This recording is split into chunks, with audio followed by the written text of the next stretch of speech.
Hit and run કાયદામાં વધુ સજા અને દંડ સામે વિરોધ 10 રાજ્યોમાં ટ્રક બસ ડ્રાઈવરોની હડતાળ.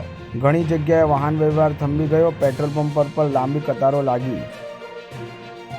હિટ એન્ડ રન કેસમાં કાયદાની નવી જોગવાઈઓના વિરોધમાં દેશભરમાં ટ્રક ડ્રાઈવરોને વાહન ચલાવવાનો ઇનકાર કરી દીધો છે. પરિણામે અનેક જગ્યાએ ટ્રકો સહિતના ભારે વાહનોના પૈડા થંભી ગયા છે, જેના કારણે પેટ્રોલ, ડીઝલ અને શાકભાજી જેવા આવશ્યક ચીજવસ્તુની અવરજવર પર અસર પડી રહી છે.